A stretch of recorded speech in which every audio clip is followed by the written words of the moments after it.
Kita mulai ya. Assalamualaikum warahmatullahi wabarakatuh. Waalaikumsalam warahmatullahi wabarakatuh. Salam, Pak. Oke. Tadi kita sudah sampai ke work package atau paket pekerjaan ya. Yang pertama adalah klasifikasi, kedua terkait kebutuhan resource yaitu material, manpower, fasilitas, dan expenses. Kemudian ini adalah gambar dari area permesinan yang dinamakan sebagai outfit units atau outfitting units which are dissimilar in arrangement and in a function incorporate, have the same classification and in product oriented work breakdown structure because the problem associated with their assembly are the same. Yang sebenarnya tidak sama, dissimilar, tidak sama dalam arrangementnya, akan tetapi karena tingkat kesulitan dalam pengerjaannya itu sama-sama sulitnya, maka dijadikan satu dalam klasifikasi PWBS atau Product Oriented Work Breakdown Structure yang proses pemasangannya sama. Kalau sampai lihat ini adalah pompa-pompa ya, pompa-pompa yang di area yang sama, di sampingnya mesin induk. Ini sistem perpipaan. Bisa di-join bahkan sebelum kamar mesinnya itu jadi, menjadi satu paket. Ini di-join sebelum kamar mesinnya jadi, kemudian diangkat bersama-sama ke area kamar mesin. Termasuk platformnya sudah ada. Ini platform untuk di kamar mesin itu kan langsung ke konstruksi kan tidak bisa ya, karena nanti ada banyak pipa yang ada di atas double bottom yang di kamar mesin. Maka kecuali kalau di second deck perpipaan kan bisa di bawahnya kamar decknya. Tapi kalau di double bottom perpipaan itu harus di atasnya, karena memasang pipa di dalam double bottom itu sulitnya minta ampun. Karena sekat frame-frame di dalam kamar mesin kan rengket atau rapat, maka harus di atasnya kamar mesin, double bottom. Ini asumsi di atasnya double bottom ya, masih di lantai di bengkel. Nah, diberilah namanya platform agar bisa para ABK nanti itu bisa bekerja di atasnya. Kemudian ada lubang-lubang yang nanti difungsikan untuk valve-valve dan pompa-pompanya tersebut. Nah, klasifikasi ketiga berdasarkan 4 aspek produk, yaitu kebutuhan akan production process control. Production process control atau kontrol terhadap proses produksi. Yang pertama adalah sistem, yang kedua adalah zona, yang ketiga adalah area, yang keempat adalah stage. Yang sistem ini fungsinya, contoh kalau hal construction fungsinya sebagai long atau transversal overhead, mooring system, full system itu berdasarkan sistem. Kesamaan terhadap fungsi operasi. Yang kedua adalah zona.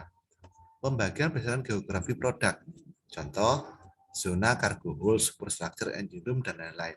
Ini untuk kapal perang itu sudah dibagi berdasarkan zona, yaitu kapal bantu rumah sakit ya yang sedang dibangun, baik yang pertama, yang kedua yang sekarang sedang dibangun itu berdasarkan zona. Zona 1 itu area engine room, zona 2 cargo hold yang tengah, zona 3 cargo hold yang depan, zona 4 itu forward area, jadi forecastle area depan. Itu berdasarkan zona. Nah, pembagiannya cargo hold, superstructure, engine room, dan lain-lain, atau tergantung dari para perencana dari pembangunan kapal di dalam kapal. Yang ketiga berdasarkan area. Area yang dimaksud di sini adalah pembagian berdasarkan proses produksinya. Nanti akan kita lihat bagaimana cara membagi pembagian dari klasifikasi aspek produk. Yang keempat, stage atau tahapan. pembagian berdasarkan tahapan proses produksi ya. Contoh fabrikasi, sub assembly, erection, outfitting on unit, outfitting on block, outfitting on board. Ini stage tahapan proses produksinya. Kalau area itu nanti kita lihat. Kalau zona itu berdasarkan kapalnya dibagi menjadi zona. Kalau sistem dan kapalnya itu.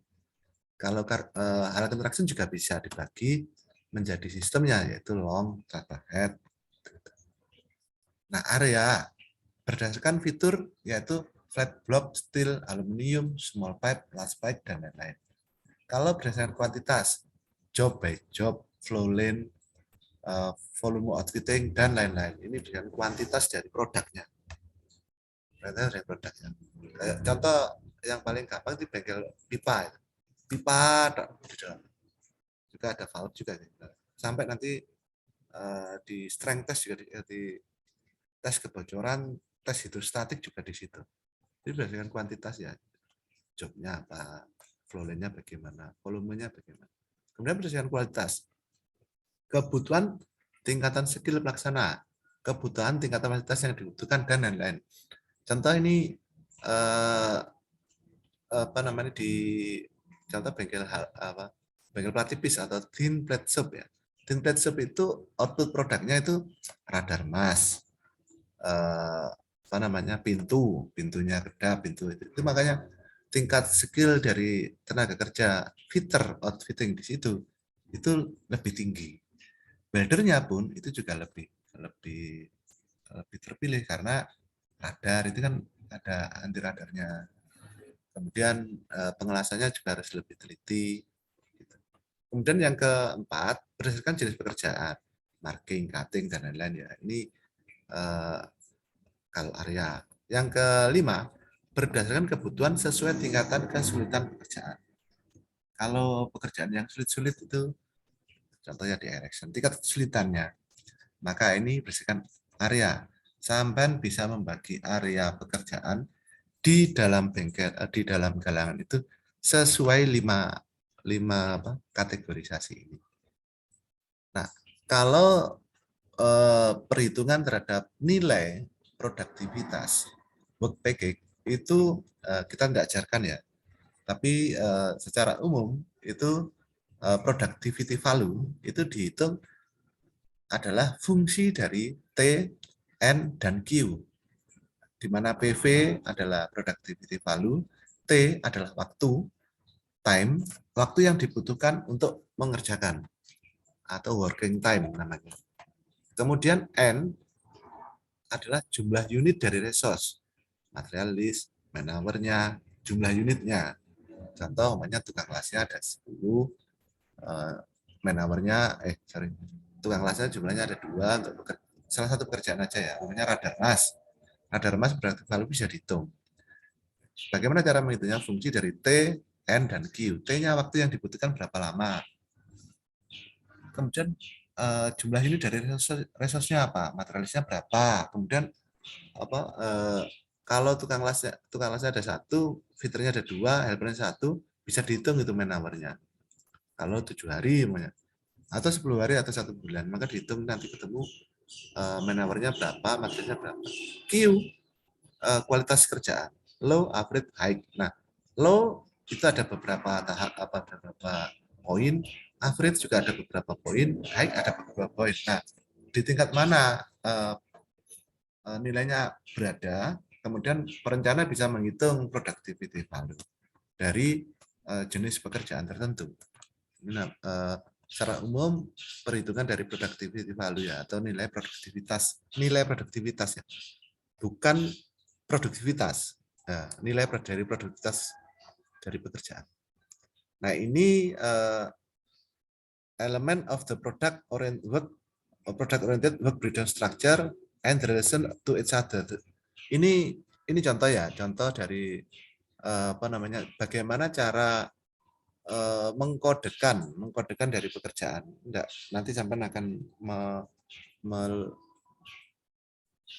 menemui ini di galangan ya, pada saat magang, karena contoh-contoh yang ada yang saya pegang, belum saya bagi-bagi untuk contoh ini. Tapi nanti akan sampai lihat di galangan kapal. Nah, ini bagaimana cara menghitung dari productivity value. Itu nanti akan muncul T, N, Q, A interdependent variable. However, each one influence PV differently. Jadi T, N, dan Q adalah variabel yang sebenarnya saling berkait, tapi bagaimanapun masing-masing nanti akan memberikan pengaruh terhadap PV secara berbeda. Ini contoh ya. Kalau PV dipengaruhi oleh T, maka yang terjadi nanti grafiknya seperti ini. Kalau PV diperbandingkan dengan N, nanti grafiknya seperti ini. N itu kan jumlah produk. Kemudian PV dibandingkan dengan Q atau kualitas dari produk, nanti grafiknya seperti ini. Semakin tekanan kualitasnya, maka nanti productivity value-nya juga akan semakin tinggi. Kalau ini PV, semakin lama produknya dikerjakan, semakin lama ya, maka productivity value-nya semakin turun. Kalau berdasarkan nilai N atau jumlah resource, maka PV itu semakin banyak orang. Nah, semakin banyak orang, maka productivity value-nya semakin rendah. Sama ya pekerjaan. Semakin banyak orang yang terlibat dalamnya semakin rendah. Nah, ini yang ke grafik yang di kanan adalah PV is optimized when the influence of T, N, and Q are balanced. Jadi harus balance atau harus timbang antara waktu, jumlah resource, dan kualitas dari produk. Nah, ini pembagian dari work breakdown structure itu kan ada dua ya. System oriented work breakdown structure atau SWBS. Yang ini kemudian adalah dinamai galangan-galangan yang konvensional, itu masih tradisional. Sistem oriented masih ada. Kalau zona oriented atau zone oriented ZWBS ini pasti sudah modern. Pembagian dari struktur dari pembagian pekerjaan itu sudah berdasarkan zona. Ada berdasarkan sistem, yang satunya adalah berdasarkan dengan zona. Nah, kalau kita zone oriented, prosesnya itu ada 4 ya. Yang pertama adalah HBCM atau Hull Block Construction Method, metode pembangunan blok lambung kapal. Yang kedua, Zone Outfitting Method atau ZOFM.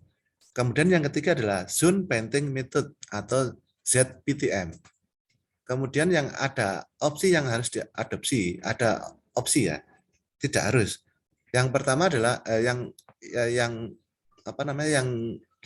diaplikasikan adalah Pipe Piece Family Manufacturing Method, PPFM. Nah, Pipe Piece Family Manufacturing Method itu yang saya lihat di galangan kapal di Surabaya, Gresik, Bangkalan, sama di Probolinggo, itu hanya satu yang mengaplikasikan dari PT PAL saja. Hanya PT PAL saja ya.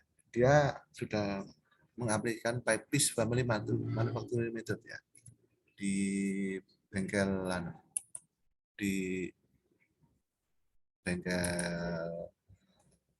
perpipaan dan di bengkel streetnya dari pipa itu sudah PPFM deh. Pipe Piece Family Manufacturing Method. Nah, zona oriented itu diperbandingkan dengan sistem oriented itu memiliki benefit atau keuntungan, yaitu assembly methodnya lebih sederhana. Yang kedua, rasionalisasi terhadap fasilitas. Jadi fasilitas yang dibutuhkan itu rasional perhitungannya, nggak butuh banyak banget. Gitu. Bahkan untuk fasilitas utama itu nggak butuh banget, hanya 1 kali maneuvering, nggak sampai dibolak-balik. Gitu.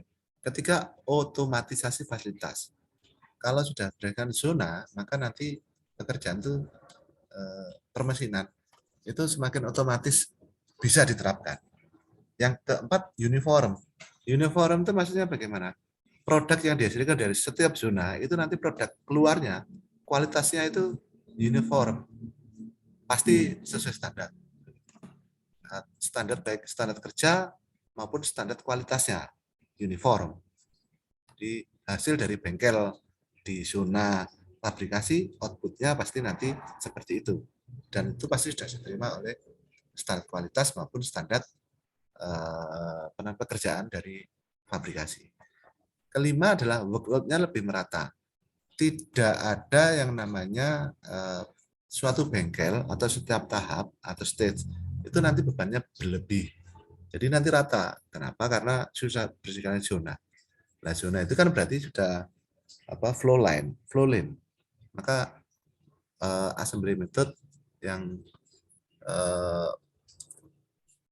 berdasarkan material flow ya, itu sudah berdasarkan material flow. Nanti pasti sudah rata.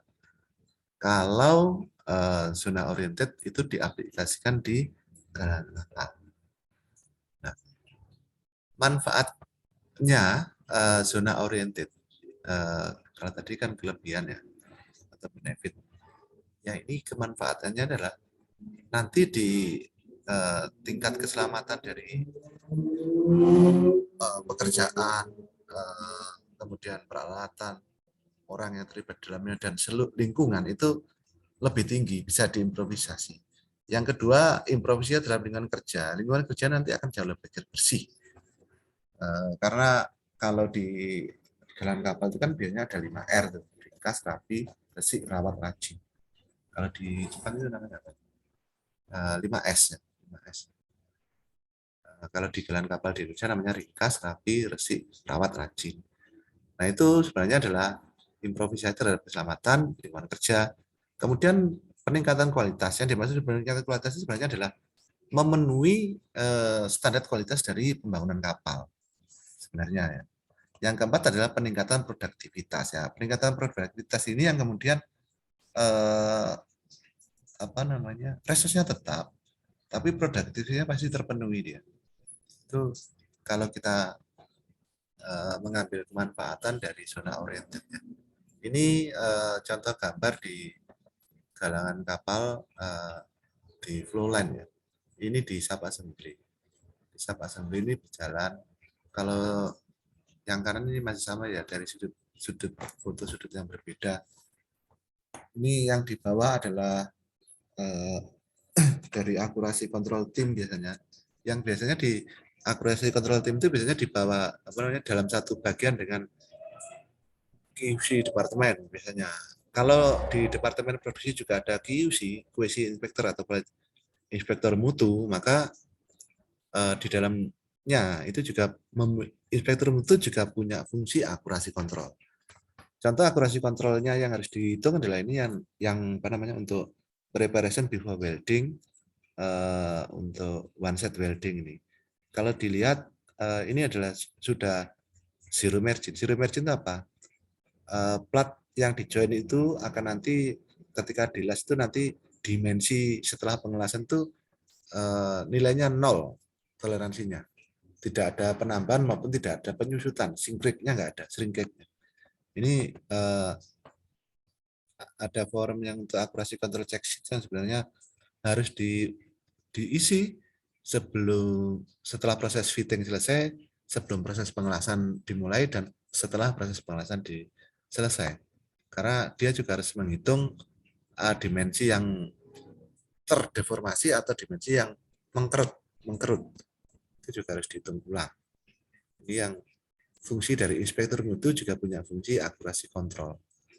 Ini aplikasi dari line heating ya. Line heating itu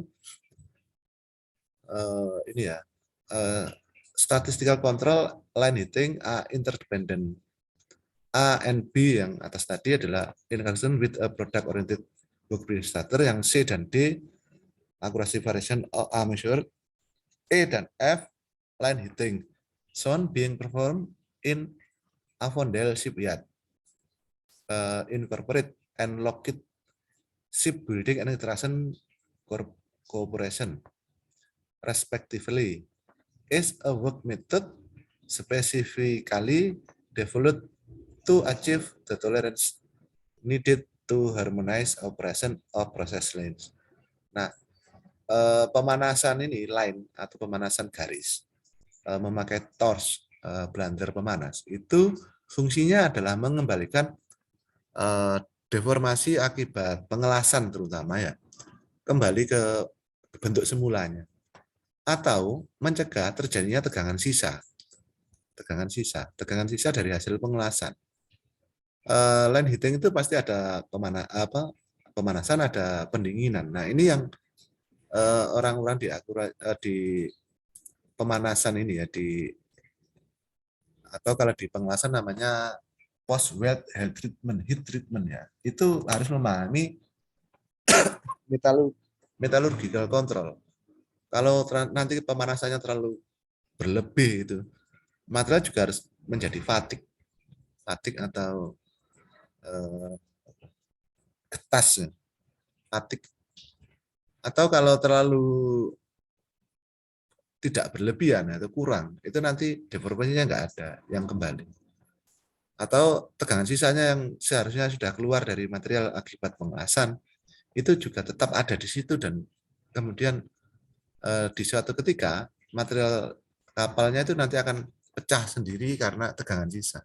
Maka orang-orang dari line heating atau tim pemanas ini harus memahami metalurgi dari material.